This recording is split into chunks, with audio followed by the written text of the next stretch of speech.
Benefits of meditation. हजारों सालों से लोग प्रैक्टिस कर रहे हैं मेडिटेशन, स्पिरिचुअल पर्पस के लिए, इमोशनल पर्पस के लिए और फिजिकल पर्पस के लिए। लेकिन सवाल ये आता है कि साइंटिफिक पॉइंट ऑफ व्यू से आपकी बॉडी कैसे अफेक्ट होती है मेडिटेशन से। दोस्तों, मेडिटेशन एक्चुअल में आपका ब्रेन का साइज चेंज कर देता है। एक स्टडी जो कि 2011 हार्वर्ड में डॉक्टर सैरा लेजर ने कंडक्ट की थी, जिससे पता चला कि सिर्फ 8 हफ्ते की मेडिटेशन से आपका ब्रेन साइज 3 बहुत इंपॉर्टेंट जगहों से चेंज होता है। पहला आता है लेफ्ट हिपोकैम्पस, जिससे आपकी कोई भी नई चीज सीखने की एबिलिटी और आपकी मेमोरी बहुत ज्यादा इंक्रीज हो जाती है। नेक्स्ट आता है पोस्टीरियर सिंगुलेट कॉर्टेक्स, जो आपका माइंड बार बार नए नए थॉट्स लाता रहता है उस चीज को कम करने के लिए, यानी ये इंक्रीज करेगा आपका फोकस। इस स्टडी से ये भी प्रूव हुआ कि जो सेल वॉल्यूम है आपकी ब्रेन के हिस्से एमिग्डला में, उसे भी ये कम करता है। और ब्रेन का ये पार्ट रिस्पॉन्सिबल है डर, स्ट्रेस और एंग्जाइटी के लिए।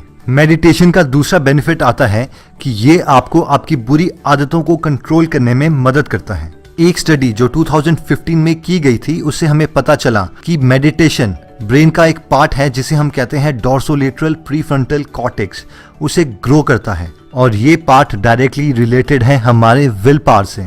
एक स्टडी में शराब पीने वाले लोगों को 2 ग्रुप में डिवाइड किया गया। उनमें से एक ग्रुप को 8 हफ्ते तक मेडिटेशन सिखाई गई, जबकि दूसरे ग्रुप को एक 12 स्टेप्स का प्रोग्राम।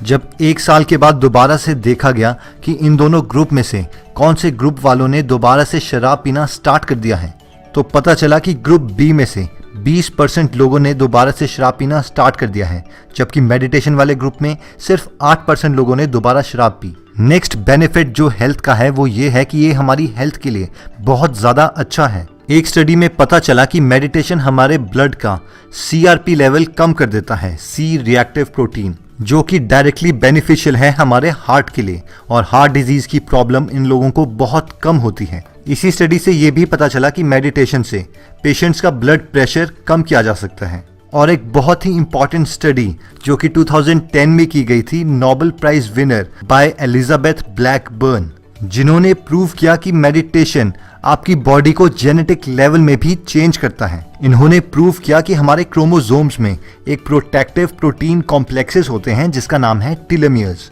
हम में से जिन लोगों को ये नहीं पता कि टेलोमियर्स क्या होते हैं, तो छोटे टेलोमियर्स की लेंथ बताती है कि हम जल्दी बूढ़े हो जाएंगे, और मेडिटेशन टेलोमियर्स की लेंथ इंक्रीज करने में हेल्प करता है। और फाइनली जो सबसे इंपॉर्टेंट मेडिटेशन का बेनिफिट है वो है कि मेडिटेशन आपको खुशी प्रोवाइड करता है। एक बहुत ही फेमस स्टडी जो कि 2004 में की गई थी रिचर्ड डेविडसन के द्वारा, जिन्होंने साधुओं के, पुजारियों के, मॉन्क्स के सर पे इलेक्ट्रोड्स रखे और उनके ब्रेन स्कैन्स लिए, और ये सारे पुजारी जो कि सालों से मेडिटेशन कर रहे थे, इन लोगों के ब्रेन स्कैन से पता चला कि इनके ब्रेन से 30 टाइम्स ज्यादा गामा वेव्स निकलती हैं, और गामा वेव्स डायरेक्टली रिलेटेड है खुद को कंट्रोल करने के लिए, इंटेलिजेंस के लिए और खुशी के लिए। और जो लोग डेली मेडिटेट करते हैं वो पॉजिटिव इमोशन से घिरे रहते हैं और खुश रहते हैं। तो दोस्तों, अब नेक्स्ट क्वेश्चन ये आता है कि मेडिटेशन से होगा क्या।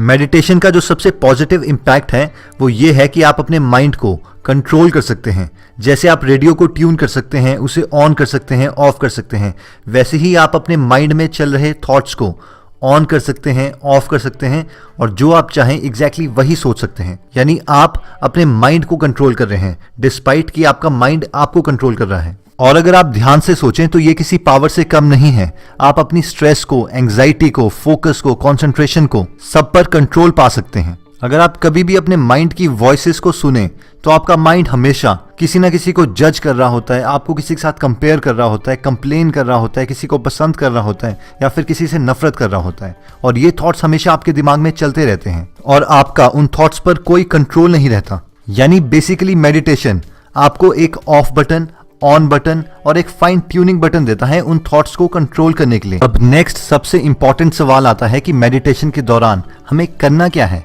तो हम शुरू करेंगे माइंडफुलनेस ब्रीदिंग मेडिटेशन से, जिसका मतलब है कि आपको अपनी ब्रेथ पे, सांस पे फोकस रखना है। आप फोकस कीजिए किस तरीके से आप अपनी ब्रेथ को, अपनी सांस को एक्सहेल करते हैं, छोड़ते हैं, किस तरीके से आप अपनी सांस अंदर लेते हैं, और इन दोनों एक्सहेल और इनहेल के बीच का टाइम।